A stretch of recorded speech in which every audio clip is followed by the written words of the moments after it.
Welcome to our Tuesday Fireside Chat. Today is December 20th. We're going to be talking with Brandon Do As Is from Instagram about his journey to becoming a runner, his journey to Cocodona 250 coming up in 2023. But before we get him and Om on the conversation, just a couple of things. One, our best of issue just dropped. We're going to be sharing a link in our stories if you want to purchase one. There are top 10 stories from this year of 2022, and it's an awesome magazine. So if you're looking for inspiration and motivation, make sure you take a look at it if you're part of our newsletter subscription. And if you want to place an order for one of those magazines, we'll have that website up for you by tomorrow, more than likely. Couple of other things. So if you are looking to race a triathlon and are a female, triathlon will be taking place on September 30th in Kingman, Arizona. It's a super half, I guess you could say, which includes a 1 mile swim down the Colorado River, a 47-mile bike ride, as well as a 7-mile run. Bike is tough. If you're looking for off-season swim gear, check out the folks at blue70.com. Use RTB Winter for 50% off goggles. You can check that out. Also check out SBR Sports and send an email to sbr@sbrsportsinc.com for free samples, or use RTB20 if you're already using their products. Now I'm being joined by Om, and I'm going to get Brandon in on the conversation as well to talk How's about it going, everybody? ankylosing spondylitis and his journey to Cocodona 250 and beyond. Hey, Perfect. There he is. Thanks for joining us. Yeah, thanks for having me, man. I'm stoked. Very cool. Yeah. I'll let you do this one. Yeah, super stoked to have you on. I think this is the 36th edition of the Fireside Chat now, which is amazing in itself. And we're super happy to have you on, Brandon. I want to dive right into kind of like how your endurance sports journey started. You know, we talked a little bit about it in the green room.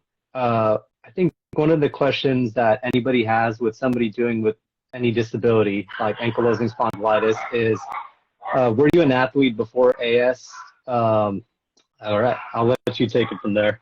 I wasn't an athlete. I used to snowboard and wakeboard at like a pretty high level, and then I worked in the fire department, and so I've always like been but I've never been like athletic. I've been like fit, but never like pursued any actual like sports or being athletic or anything like how I live now. That all started 6 years ago after I got diagnosed with AS. Okay. So tell me a little bit about, so you got diagnosed 6 years ago. Tell me about that, how that diagnosis sort of went down, kind of what was going through your head at the time, and how that eventually led to you wanting to be an endurance athlete. So I left the fire service and I became a tattoo artist, and you sit a lot, and so I had like gained a little bit of weight, and I thought, well, I'm going to do a triathlon. And so I was training for this triathlon, and I rode my bike, and then I ran, and then I couldn't walk. And I've had like problems with my back since like my early 20s, but I just thought it was always from like getting hurt on my snowboard or something like that. But when this happened, I said, okay, I'm going to go to the doctor and find out what's wrong. And I thought I had like herniated discs, or just from being hard on my body over the years. And so we did an MRI, and it looked all right. And then, but they ran an arthritis panel in a blood test, and that's how you find this disease, is a blood test. And so he told me, you know, what I had and kind of what it wants to do to you. And I took, and then I went to a rheumatologist, like probably about a month later. And that's when like my journey really began, because the disease wants to make you, so you can't move. It wants to fuse your spine together. And so I thought, well, I'm going to just do the opposite. I'm going to just move as much as I can. And I started so small. And that's what I really want, like people listening, I really want them to hear that, you know, there was a time when walking on a treadmill for 10 minutes was like literally the most I could do. I didn't just like overnight say, I want to run 250 miles. Like it's been a very long journey. But I just am absolutely relentless. Like I will never quit. Yeah. So we actually have a question down in the comments from Mermaidzilla there. What does AS do to your spine? Oh, I got to give a shout out there to Mercedes. So what it does is it, like my body thinks that like there's an injury somewhere, as far as my understanding goes. And so it sends like all the inflammatory responses to my spine, and then it tries to fix it by causing the, you know, inflammation, which is the pain, and then it tries to like heal it by it growing new bones, and so it basically begins to fuse, and so you can't move, and it affects your spine, and a lot of people have it in their neck, and then it can get really bad in your ribs, where your ribs like attach to your sternum, and that used to be a problem, but honestly, like the more I swim, the less it hurts. And so, you know, and I do a lot of like maintenance type stuff to really like stay on top of it. Like you got to like really like be in it to stay one step ahead of it. And like when I write on Instagram that like my life's work is to stay one step ahead of this disease, like it really is. Like that's my goal. So I have a question for you, Brandon. So you said you were a fighter before you became a tattoo artist, correct? yeah, that's right. Yeah. So you had, I'm assuming, correct me if I'm wrong, that you went through physicals while you were a firefighter, and they never found, and you said you had these issues, back issues in your 20s, so there was never any diagnosis of a back pain, or was it just part of, oh, that's part of the job? So and this happens a lot with AS. It goes misdiagnosed, undiagnosed for years because the symptoms, they can always be associated with something that you're doing, and you know it can be active and then not active, and it's just kind of like this. And so in my 20s it would be like really bad for a couple of days, go away, and then like I remember I was in like one fire and I was like pulling ceiling, and the next day I couldn't walk, and so you're just, oh well, I just hurt myself in this fire, or I hurt myself on snowboard. And so, and finally, you know, when I was in my 30s and I got diagnosed, I was just like, all right, I'm done. Like I was planning on like trying to have surgery, and I think the place is in Germany, to get a new back put in myself. I had no idea that this is what I was going to be up against. Like not a clue. Amazing. Yeah. And that's really common with AS. So people out there that have AS, like, or maybe think they might, like, it goes undiagnosed for long periods of time. So did you advocate for yourself to have more testing done, or did you finally have a doctor that was like, something ain't right here, we got to figure this out?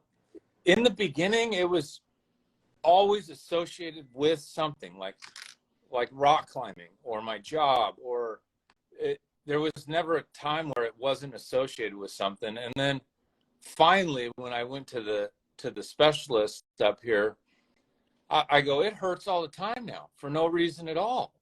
And I mean, sometimes you know, and he said, well, we're going to run a blood test just to be certain.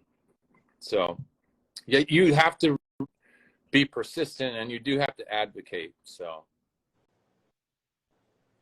one of the questions we actually got from the audience, I think since we're talking more in depth about the disease, was actually from somebody who also has AS. They would like to know what the severity of your disease is, and just kind of the specifics, and if it started fusing with the spine and the other joints. And is it mostly in your spine, or is it axial and in the other joints as well?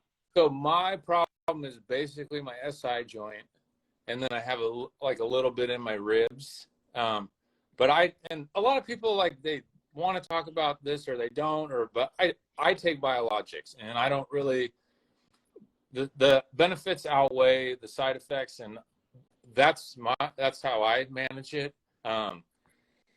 But it for me, it's in my SI joint, and the severity is like, it ranges from like a 2 to like a 5 or something like that. And I mean, I would say probably like 4 times a year. Like I'll spend a week where like I can't really walk. But what I'm finding is the further that I run, the further that I swim, the further I ride my bike, the more I move, the better I feel. So I just keep going. I just never want to stop. So you talk about going further. You told us in the green room that your running started 2 years ago. Yeah. What prompted you to start running? So I remember vividly, I was at the trail, and I had been walking for a long time because I didn't know what running would do to my back. And it hurt so bad, and I got so pissed off that I was like, it doesn't matter what I do, it hurts. So I'm just going to run. So I ran quarter mile, and then I walked a quarter mile, and then I ran a quarter mile. I did that for like a week. And then I was like, all right, I'm going to go run 4 miles. All right, I'm going to go run 8 miles. And then I was like, all right, I'm going to do a half Ironman. And after the first half Ironman I did was the first half marathon I ever ran. And after I crossed that finish line, I realized, I was like, all right, I'm barely scratching the surface of what I'm capable of. And that's when I met my boy Matt on Instagram. He's Matt_Mankey, and he's my best friend, and he's my coach. And I remember calling him on the phone, and I said, hey dude, I just finished this half Ironman. Do you think I could run 31 miles? And he's like, well, I mean, I don't see why not. So he basically kind of took me under his wing, and he keeps me from hurting myself. And because I mean, I'm good at just destroying myself. That's what I'm good at. And he'll tell me, hey dude, why don't you dial it back? He'll look at my Strava and be like, hey dude, why don't you cool it down for a week or so? And so he keeps me on track. And so then I did this 50K, and then that was in April. And then when I went and crewed with Helgi, you guys know Helgi, that was the second like most like eye-opening experience I've had when I watched him do Cocodona, because he has AS. Yeah. And not only him, but everyone else that did that race. I just was like, this is incredible. Like people do this, and I think some people might see that and they might think, man, I don't know if I can do that, but I see that and I'm like, I can do that. And I remember Helgi came into Jerome, and he came in the morning, and the sun was coming up, and I mean he was so tired, and he went to sleep in the car. And I remember I called my brother outside of the car, and I said, I'm doing this race, dude. I'm coming back next year, and I'm doing this race. And Helgi, he like rolled down the window or opened the door, and he's like, I heard you say you're gonna do this race, dude. You are a dumb ass. And so my next phone call was to Matt, and I said, Matt, I want to do this, dude. I cannot do it without your help. So I came back from Cocodona in May, and then we got to work, and he's like, I'll help you, and it's been a hell of a journey. So, well, Brandon, let me show you that. If you, yeah. Yeah, if you have any questions, I'm more than happy to answer them for you, brother. I did it the first year. Oh, dude, I want one of the T-shirts so bad, dude. We got somebody here. I think it's one of your friends saying Hell's Bells. Oh yeah, that's Bivouac. That's right here. That's Matt's. Rod and Carissa. They're local. They run a triathlon company and ultra running company, and they put on great races. They're super good friends of mine. Awesome. Yeah. Yeah, and we had another shout out from Mr. Superman 33 saying Brandon's such a badass, 6 hour 70.3 finisher, not to mention hardcore triathlete. Woo wee. Oh I met him at a race this last summer. He's rad. It's cool to like put yourself out there, and then like people like watch, and it's been weird, honestly. So Before we get to that question, so you sort of answered this question, Brandon, but I'm going to ask it in a less classy way. Yeah. So is your mindset more of like, fuck it, let's see what happens? Oh, when you say fuck on here? Yeah. Oh yeah. Oh yeah. We're all adults. Yeah, all the time. We're all adults. Right. So is it more like, fuck it, let's see what happens? Yeah. Like, because as you were starting to talk, I'm thinking to myself, if more people would take that approach to it, like, fuck it, let's see what happens if I go an extra step, if I go an extra mile. So is that kind of the mindset for you? That is my mindset, and I've even written that on my Instagram. It's like, fuck all things ankylosing spondylitis. Like fuck it. I'm gonna see how far I can go. I'm gonna see how much. That is absolutely like my mindset all the time. So what part of Helgi coming into Jerome gave you that stimulation to go, I am making that call to say, I'm going to do this race? Like, what did you see throughout that part? Because getting to Jerome is not easy. And getting in, once you're in Jerome, it's still a lot of climbing and stuff. Well, so it was because I was there at Fain Ranch, and then he went over Mingus, and he took Lori Enlow with him, who is also on my team. And Lori is, do you know Lori? Someone here knows Lori. Yeah. Yep. Lori is like one of my most favorite people in the world. And she's going to be on my team this year. And she's going to take me over Mingus Mountain and into Jerome this year. Because just watching, like when Helgi left Fain Ranch with Lori, and she sent us pictures of him taking a nap and knowing, the climb he did. And then he talked about how just god awful the climb down was, and just like surprise, and like him being kind of like delusional, and like I remember he wanted food, and I was like, all right, what do you want? And he's like, no, I want all of it. I want you to bring all the food I have so I can see it. Like he had no idea what he was even talking about. And I don't know if there's something wrong with me, but I was just like, fuck yeah, dude, like this is what it's about. This is what I'm doing. That climb down off of Mingus, so I did it as the sun was coming up. Oh, so cool. It was gorgeous, just absolutely gorgeous. And the trail coming down is super single track with tons of rocks. Then once you get down that single track, it's all rocks. Yep, that's before you get the road into Jerome, and it's brutal. So the idea that like that is what's going to be the inspiration for you to be like, yeah, let's do this. It's like the harder the better. Like I want to see like just how far can someone with AS go, like yeah, go ahead. I didn't mean to interrupt. Oh no, that was awesome. I love the recollection of somebody who's about to do Cocodona and somebody who's done Cocodona. It's super awesome. But Mermaid Zilla actually brought this up back there. I think it goes into what Jason was saying about mindset. He talked about Matt, somebody who's kind of mentored you and helped you out. He told us in the green room that the battle-tested mindset comes from him. So tell us a little bit about Matt's role in your life and the battle-tested mindset and what that means to you. So battle-tested it's for people that maybe they're not talented, or maybe they don't believe that they can do something, and it really is the mind does all the work. The body will do whatever the mind tells it to do.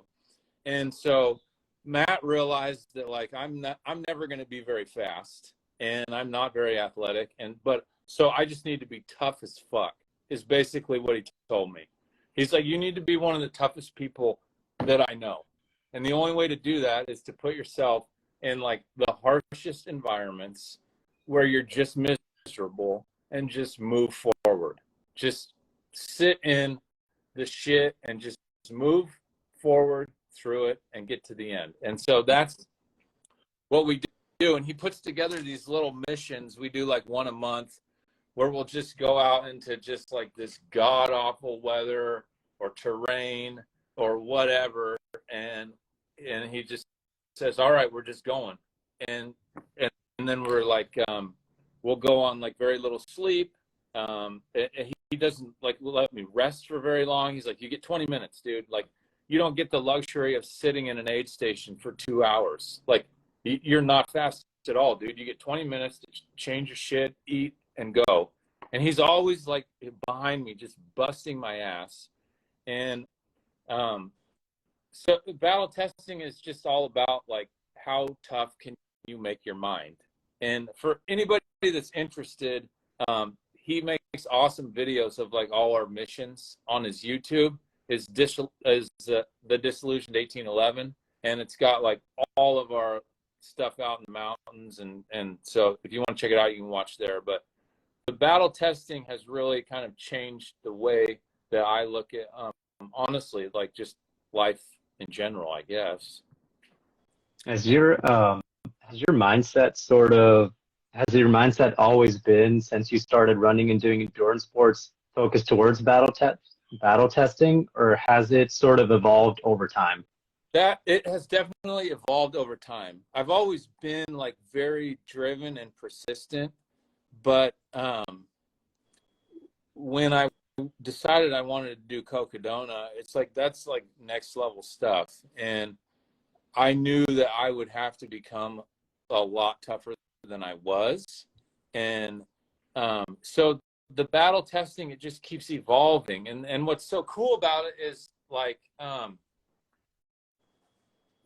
you get done with one and you're like, holy shit, man, I did that.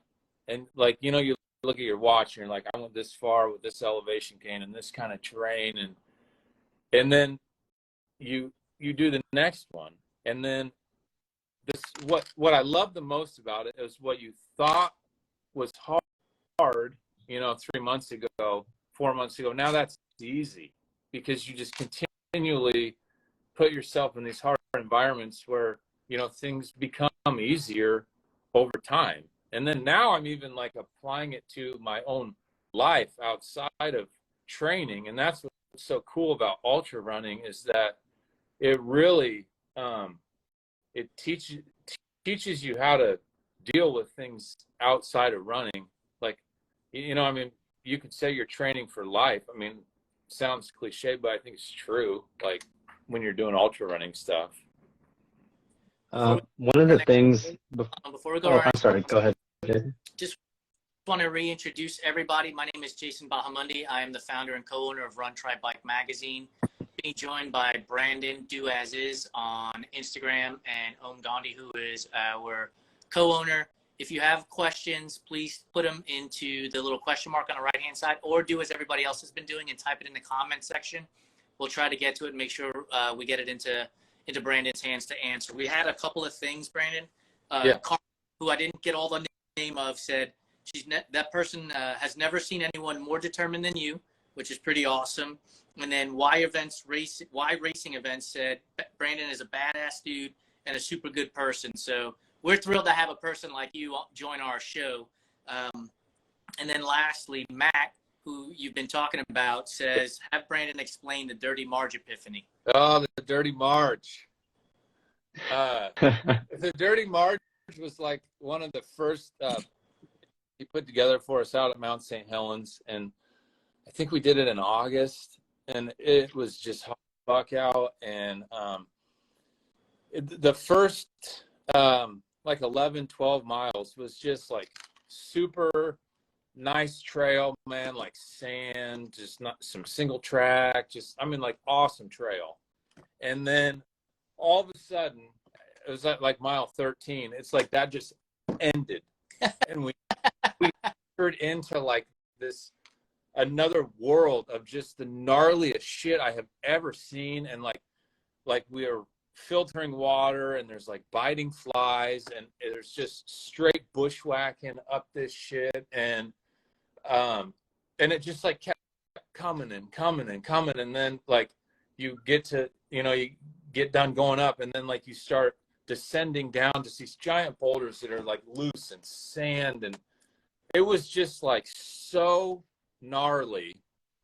And then I had this epiphany that like, this is exactly what Cocodona is going to be. It's just going to be 250 miles of this, of just moving through this shit that is just so hard.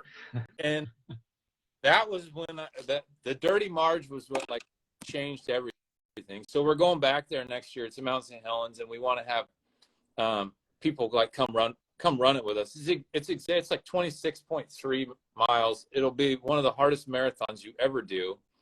And so we want people to come run with us. And if anybody out there is listening found some white and red Oakleys, those are mine on the Dirty Marge. Those are my favorite sunglasses. I want those bags.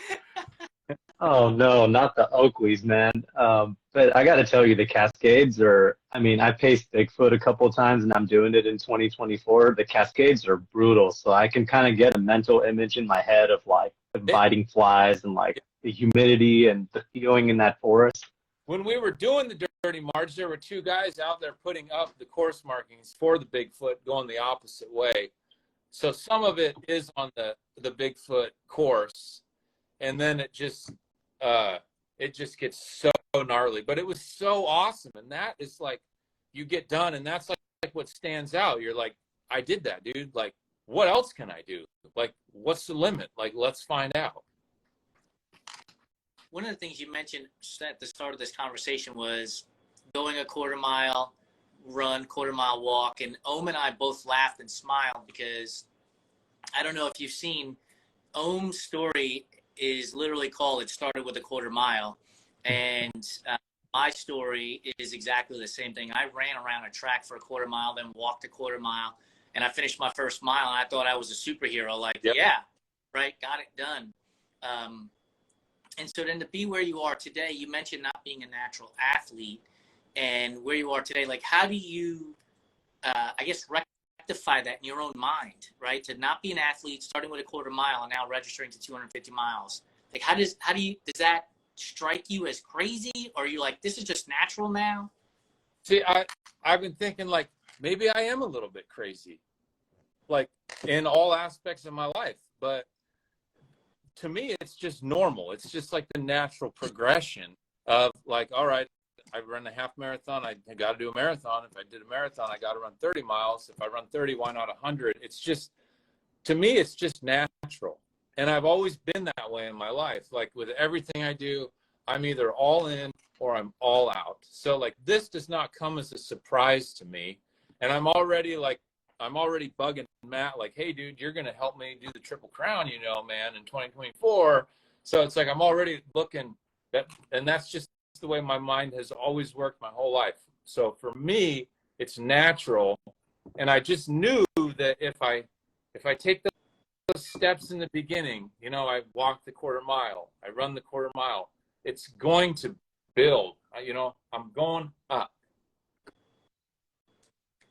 And I think that's a lesson for anybody who's watching this or will listen to it on our podcast, that if you're beginning, right, you don't have to be ready to run 100 miles, 250 miles. Like start with that quarter mile a little bit. And for those of you that are coming back, whether that be from injury or time off just because of life, again, get that quarter mile in before you start worrying about, 100-mile distance or the full Ironman distance. We all got to start somewhere. And sometimes it is literally at a quarter mile level. I'll turn it back over to you.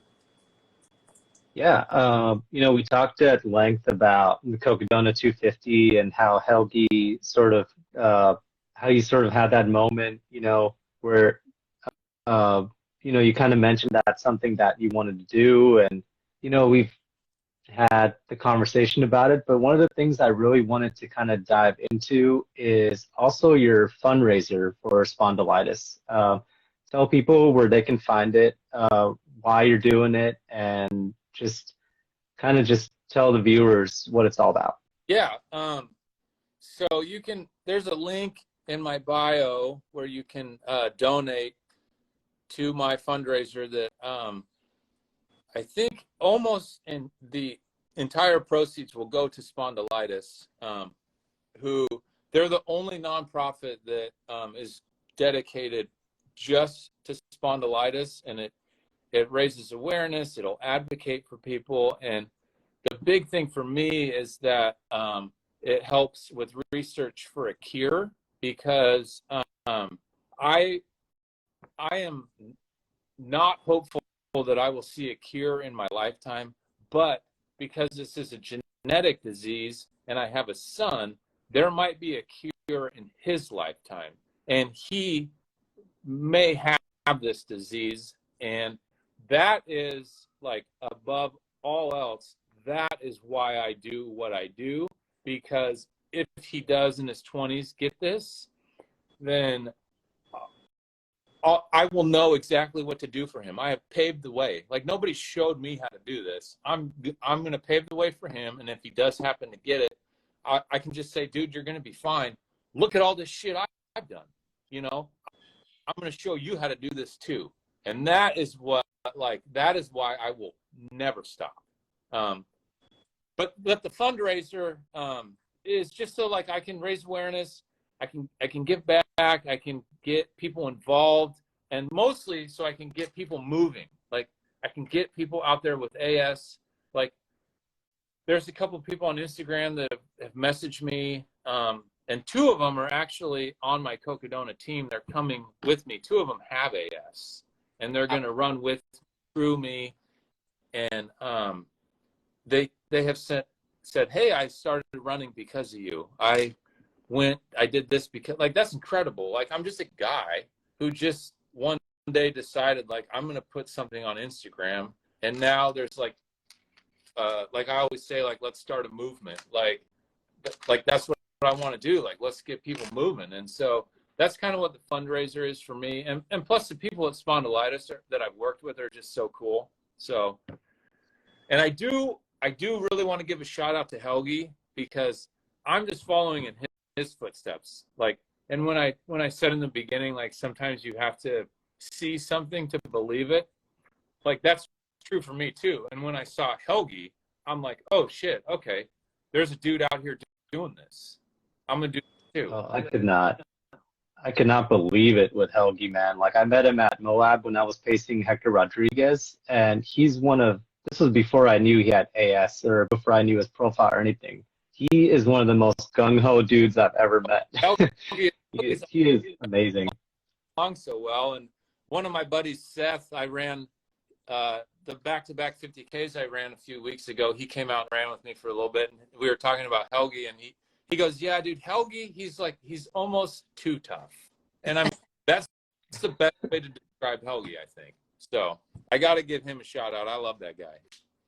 So one of the reasons I founded this business a few years ago, was to prove that, you know, people from all backgrounds, shapes, sizes, colors can become endurance athletes. We just published our best of 2022 issue that featured Oscar Gonzalez, who has and had alcohol and drug abuse problems. And I want to talk to you about that, and because that sort of precedes the AS component of your life, and coming through that to then deal with AS and keep going forward and not falling back. Yep.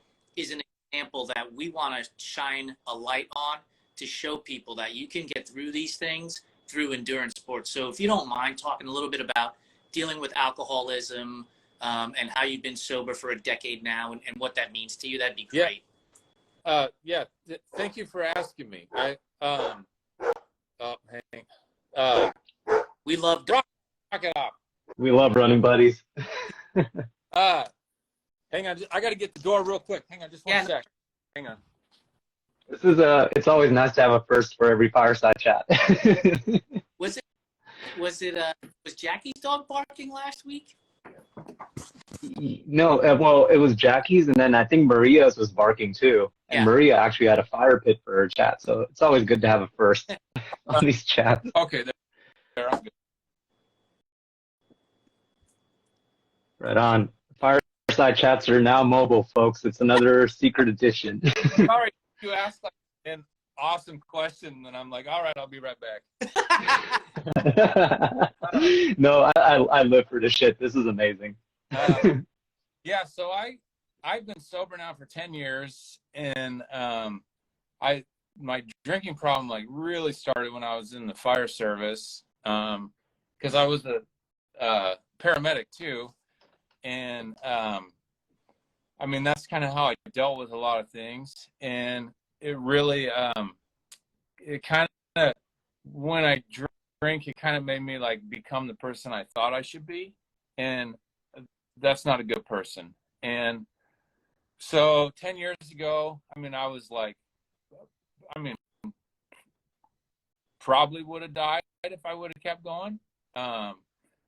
And so I stopped, and it really kind of like changed things for me in my life, because you kind of learn like who your real friends are, and it's just a whole new way of life. And but it's just like everything else, you just move through it one day at a time. And for me, it's I know how bad it can be, and I never want to be that way again. So I just keep on moving. And then the other thing that is tough is with AS. I mean, I could get like probably any pain script I want to get, Right. but I refuse, because then I wouldn't run, I wouldn't do any of the things I do, I wouldn't be moving forward. So it's just a choice that I have to make every single day. And it just, you can just fight all these battles one day at a time. Yeah, absolutely. I have been sober for about 12 or 13 years myself. Right on, dude. So then Yeah, there are opportunities to, you can easily fall back on that stuff. But I do think that endurance sports allows us to get away from it in a way, right? Where it's like, yeah, I enjoy the dull pain of running, 30 miles, 100 miles versus the high you get off of, a bunch of beer or whiskey or whatever it is your drink of choice is. And so, I'm much happier when I'm out there on the trail, and when I'm done, drinking water or Gatorade is fine. And I want the people that I'm with to know that if you want a beer after the run, by all means, enjoy it. Yeah. Like, it's not going to be tempting. It's funny you said that, because my dad like refuses to drink a beer in front of me, and my brothers don't really like to. And I'm like, dude, I don't care if you have like 3 or 4 beers, but if you start drinking like 15 or 20, I might start getting a little irritated. Like, because I've never understood the point of like 2 or 3, So, but that's another thing of that like, that's just how our minds work, where it's just and you understand, like I'm all in or I'm all out in all that I do. And so I'm not at all surprised that I'm an alcoholic or that I want to run 250 miles. It's just normal to me. Yeah, it's finding the I always used to say it's always about finding the edge of the table and not falling over it. Yep. Right? Just keep pushing the envelope until the edge of it. And I hope that my table just keeps getting longer and longer and longer. Oh, that's all we're doing. We're walking the edge every day, and we push the edge out just a little bit further every day we go out there. Yeah, absolutely. Oh, did you have another question? Because I have another one. Not another question off the top of my head, so I'll let you go forward with that one, Jason. So you said earlier in the conversation, Brandon, like the further you go, the better you feel. And you sort of teased out what's next by saying in 2024, I'm assuming, is what you're looking at for the Triple Crown. Yes. Do you have a list of events that you're like, hey, I've got to make sure I want to do these things. I want to make sure I do these things. That's a good question. And everything that I do like that is self-supported. So, because Helgi told me, he's like, well, you should run 100K and you should run 100 miles and you should, you might want to wait. I remember when I was pacing with him on a section, he said, you might want to wait 2 years to do Cocodona. And I said, no, dude. I said, this is happening now. I don't have this kind of time. And so it's kind of the 100K, the back-to-back 50Ks, and 100-miler were kind of like my things I wanted to do before Cocodona. And they've all been self-supported, so that like I have to do everything, because, and that's part of like battle testing, is like that way when I get to Cocodona and I have an aid station where like someone fills my water bottle, Like, that's going to be huge. And so I'm going to do, when I did the 100Ks done, the back-to-back 50Ks are done, and the 100 miles, I'm just waiting for like a little better weather window. I mean, I will go out there and freeze my ass off for 100 miles, but I don't want to be just soaking wet and get sick. So, you know, and in the Pacific Northwest, I mean, it rains all the time. So I'll probably do 100 miles probably in January or February, and I'm just going to go to the trails by my house, and I keep everything in the trunk of my car, and I'm just going to go run 100 miles. That's awesome. That is awesome. I love it. I love to hear it. And I love the way you make it sound like it takes a lot of mental toughness to do something like that. And the way, like, you know, we make things sound easy like that, but like going out and just doing 100 miles with like your stuff in, like, you know, like no buckle at the end, no crew, no pacers, just going out and doing the damn thing there's something amazing about doing, you know, what they call like a fat ass event. Yeah. Yeah, I just want a picture of my watch at the end that says 100 miles. That's all I want. Yeah, I mean, the thing about that is, right, because you're on your own and nobody knows it. Yeah. That stop at 60 miles, you're like, yeah, stop, you know, people will pat you on the back. Congratulations, you ran the 100K, 62 miles. But you know in your own mind, like, you stopped. When you keep going. So that's, you know, not having the aid station support or crew support, it takes a lot to get through. The crew support that's all in my head, and I always pretend, because I know everyone that's on my team. I'm friends with all of them. I've talked to all of them, and in my head I always, like, I just visualize, okay, I'm coming in to here, and my team's going to be here, and I'm pumped to see them, and I get there, and, you know, it's just the trunk of my car, but in my mind, you know, I'm somewhere else. And so that's why, like, I mean, everything is in the mind. So you've done and that's go ahead on. Oh yeah, I was just gonna say that Mercedes, their Mermaid Zoe, actually just said he only makes it look easy, which is true, which is exactly what I'm getting at. Like, and you just said it yourself, like, it's all in the mind, and it just shows the power of your mindset. Yep. Go ahead, Jason. So here's a question for you. We'll rankle the folks that are watching between triathletes and ultra runners. You've done 70.3, you've done 50 mile and 100K. Which do you find harder? Ultra running's way harder. Yeah. Because it's just the same thing over and over and over and over. It's just the same exact thing. And like an Ironman, it's like, it's fun all the way through. Like, you know, it's ultra running just, I mean, it sucks sometimes, and it's just all up and down, and it is much harder. I've said this, and so I've had the pleasure of participating in these endurance events for 15 years. I've crossed 8 Ironman finish lines. I've crossed 8 100-mile finish lines and a 250-mile finish line. And the 100-mile finish line is infinitely harder than the Ironman is.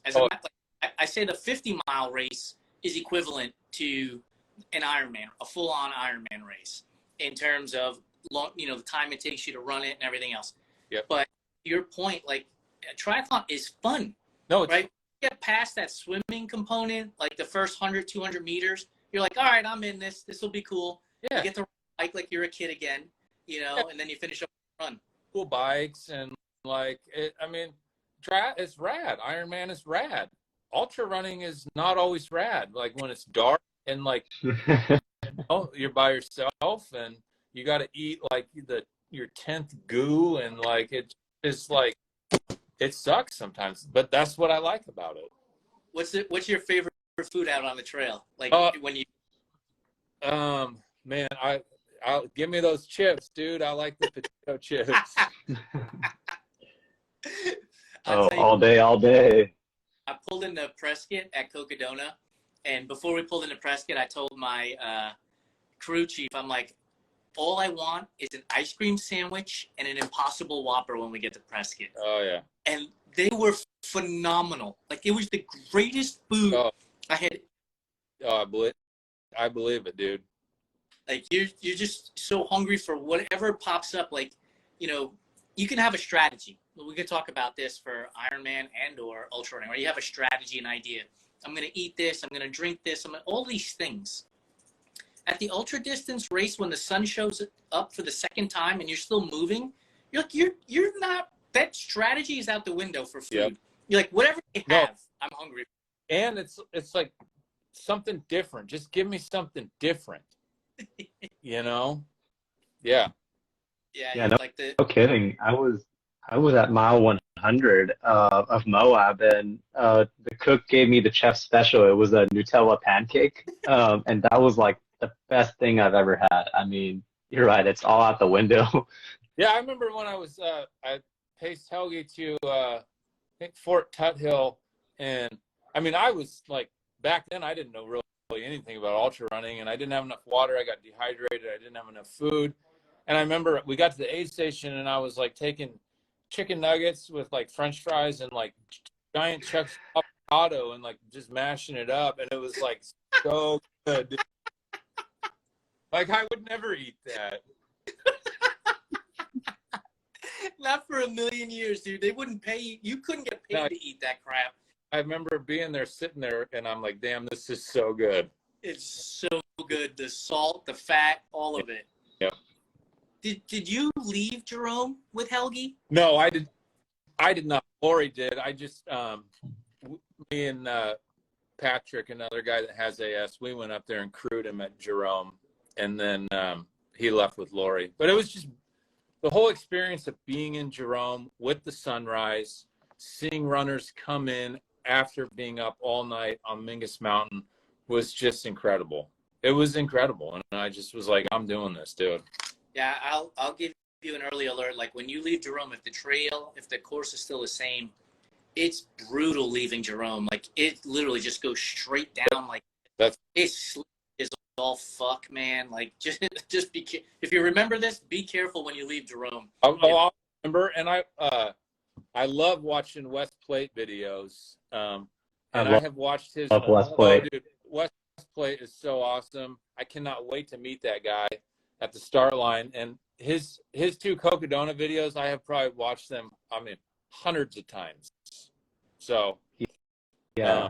I've had the pleasure of meeting Wes a couple times, and dude remembers my name. Like, he's one of the nicest, down-to-earth dudes I've ever met, and his videos are amazing. Yeah, he just seems so nice. I cannot wait to meet that guy. You want to hit up Brandon with the rapid fire and wrap this up? Yeah. So, Brandon, are you ready for our rapid fire? There's no gotcha journalism. Most of the questions are food questions. Let's do it. Are you ready to go? All right. All right. First question. And depending on this, you're either friends with Jason for life or we're done here. Pineapple on pizza, yay or nay? Oh, yeah, dude. It's good. Oh, God.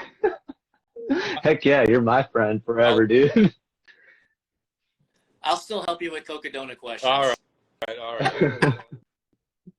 right. When you're on the trail, music, podcast, or nothing at all? It's either music up all the way or nothing at all. I don't do podcasts. I can't focus on them. So lately it's just been music. What kind of music?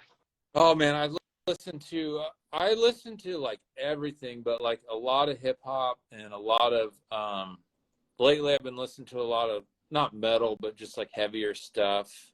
And then I've been kind of into Macklemore a lot lately, these last couple weeks out there. So awesome. Love it. Peeps, yay or nay? What's that? Peeps. They're like those duck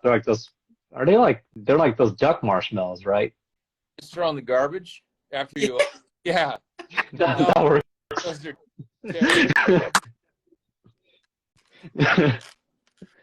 right in the garbage. garbage. Exactly. I wouldn't even eat. We've had people. Oh God, we've had people come on the show and say that, all due respect to them, say that they would eat them stale. Yeah, they prefer them like, oh. Yeah. No. Candy corn, yay or nay? Good. Oh, yep. All right. 2 out of 3 wrong, but that's all right. Oh man. You know, it's so funny. We've Jason told me and a couple of the guests earlier that they have a bacon flavored candy corn now, and I was like, why? Yay or nay? On what? Eating them, circus peanuts. Have you ever seen those? Circus? Not the real peanuts, but those orange things that they sell in the package at the gas stations. Oh no, I'm not eating those.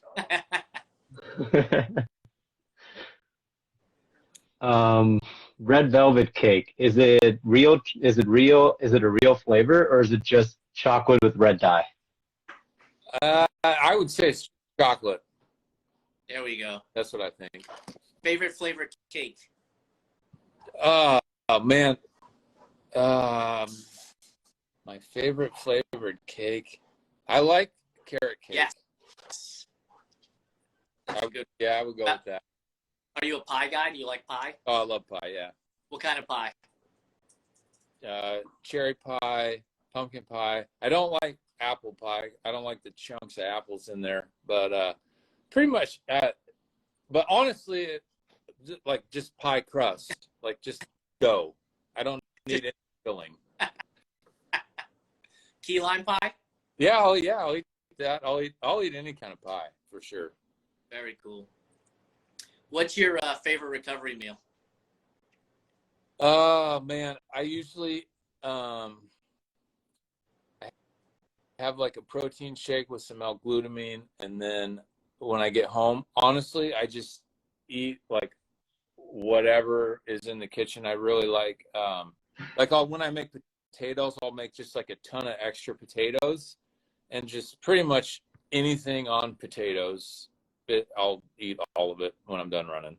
Are you or my mom makes gluten-free, dairy-free lasagna for me, and I will crush that shit. I might have to come up there to hang out with you and Mom then, because gluten-free, dairy-free lasagna is in my wheelhouse. Oh, she's gonna cook at Cocodona. If you're there, there we go. Then yeah, man, you can have some. Sweet. Yeah. Are you a movie or TV show guy? That? Are you a movie or TV show guy? Well, I like both, man. I like the TV series though. I would say, like, when you get the episodes, 6, 7 episodes. I like that. So what's your favorite TV show then? Man, there's so many. I like let's see, like on Netflix, like a TV series. Netflix. Yep. I like that Mindhunter. That's a good one. Yeah.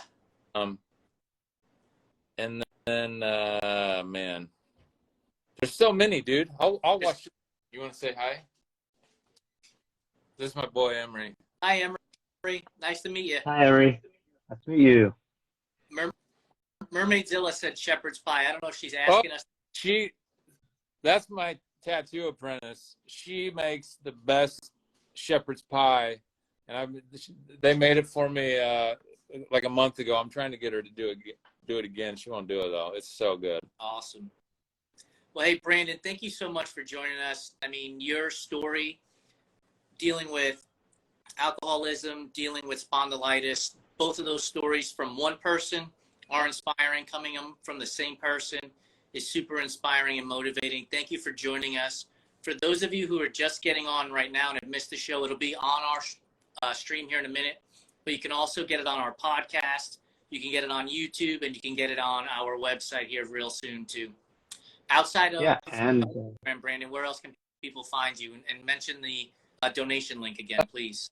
Just on Instagram, you can just find me do as is, and then there's a link there in my bio where you can donate to my AS fundraiser, and that's really the best way to follow what I'm doing.